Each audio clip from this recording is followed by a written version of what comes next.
Well, welcome back. Very quiet on the tip. I've been out there 45 minutes.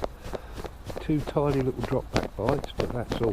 So what I'll do now is I'll prime the old pole swims and see if we can do any good on that. I'll put this away for the moment, might go back on it later.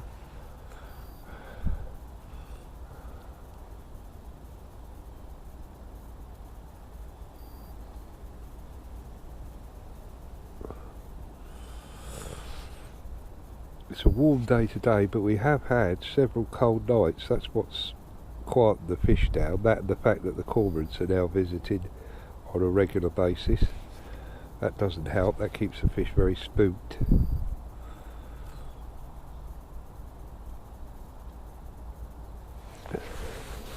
Put that away for the moment.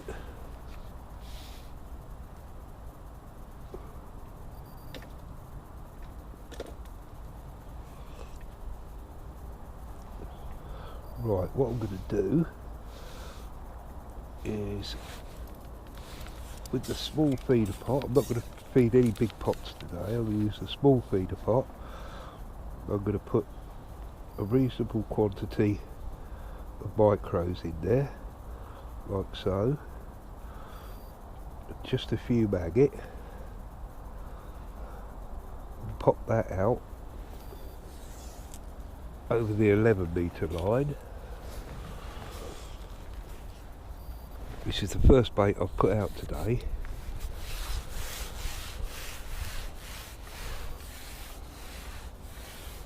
Take your time, ship it out, because it's only a little pot.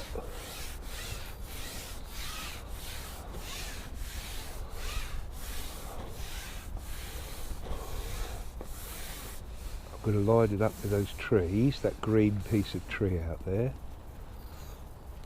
Just pop the cup under the water. Let the contents come out.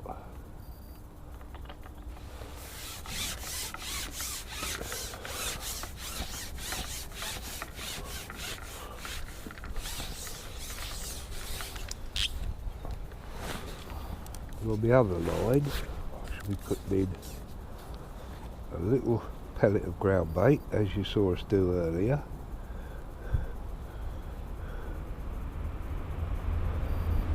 And a couple of 4mm pellet expanders.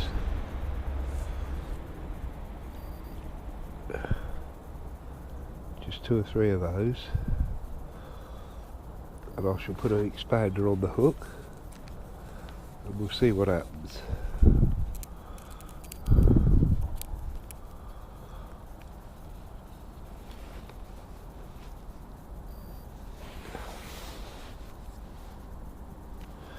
Just roll a little 4mm pellet onto the hook.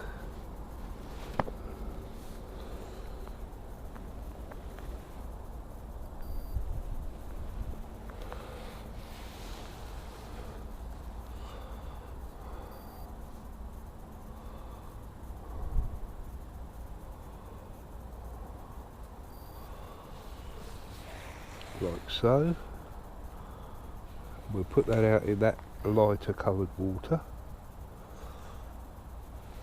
and see if we can't get a bite. There's still a cormorant on the lake. He's up the other end. Nothing we can do about it. We can't keep him off this bit, but there's nobody fishing up that end, so that's where he's decided to make his play today. Only going out 10 metres with this one, so I'm going to have the section of the pole. I'm going to line up with that platform just over there. Pop the ground bait in, and then follow it down with the hook bait, straight down the hole on top of it.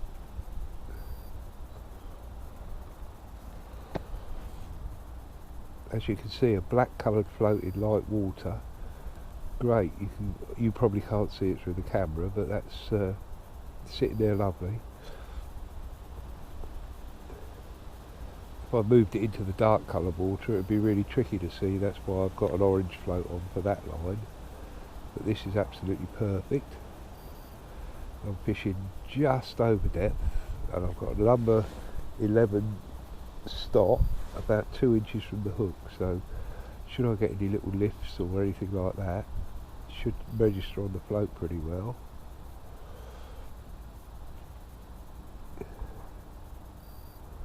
Not something I'm used to doing, putting the shots so close to the hook, but it certainly seems to work, certainly in the winter, when the fish get a lot more finicky and tricky to see.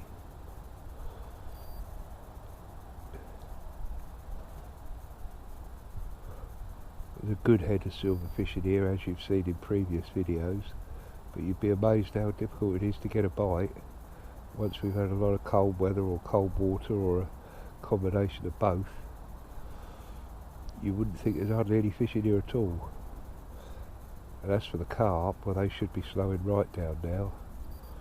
But you'll still catch them, but you'll catch them on this sort of tackle now, rather than having to go 12, 14 elastics and big hooks and lumps of luncheon meat, etc. They'll also be slowing down now. So everybody around the lake that I can see are all very quiet. I haven't seen anybody other than Alan, who's on probably one of the best pegs on the lake. I haven't seen anybody else catching.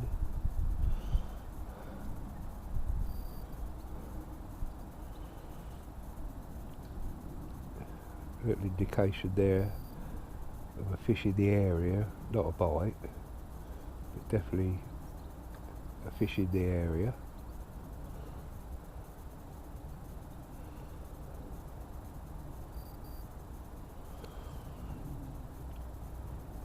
What I'll do when I come in, I won't feed again just straight away, but I'll try double red maggot, probably catch a very small roach on it, I would imagine, but it'll give me an idea that the fish are in the spot where I want them to be.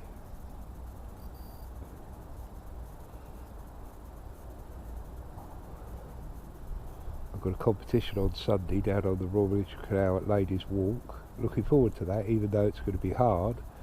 That'll be chopworm and small, very small quantities of maggot, 2 lines again.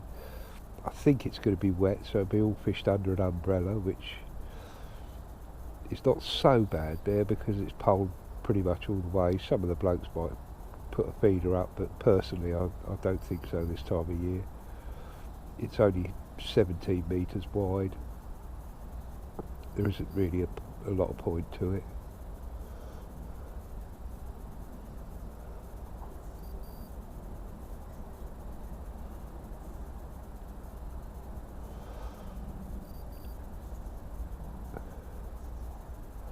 Well, no response there on the 4mm pellet, so we'll come in and try a double maggot. As I say, I won't feed again.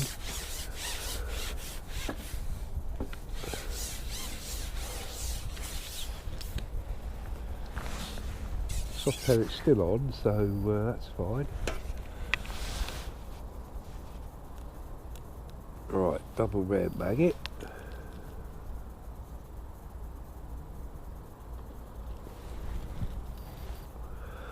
What we do with double maggot is we put one on the blunt end and one on the sharp end. It's called top and tail.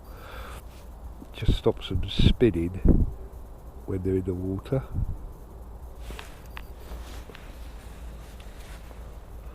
Just like so, top and tail. See if that gets a response. As I say, I'd expect it to, and I'd expect it to be a small roach, but we'll see.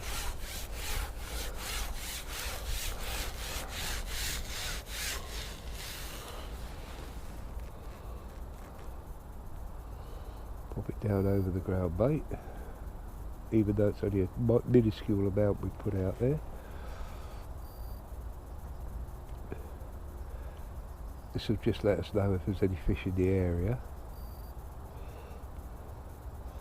And again, if we don't get a bite in a couple of minutes, I'll come back in, stay on the maggot, but I'll put a bit more feed out there.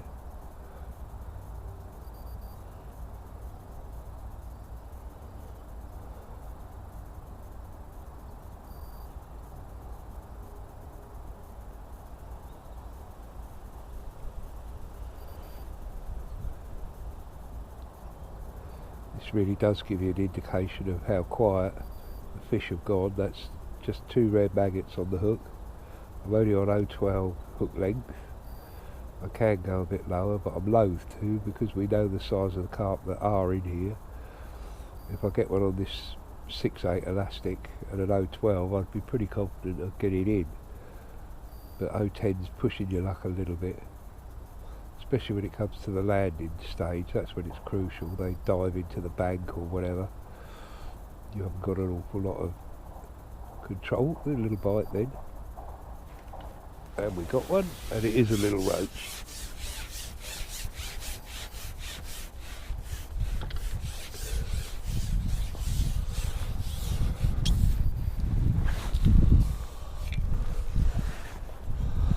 Little tiny roach.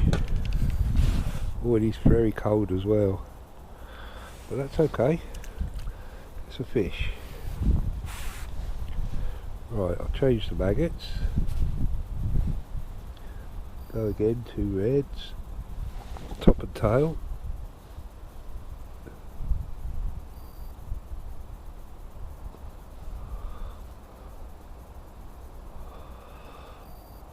I'm not going to put any maggots in as feed. That's just encouraging the small fish. What we get, the feed is going to be micros.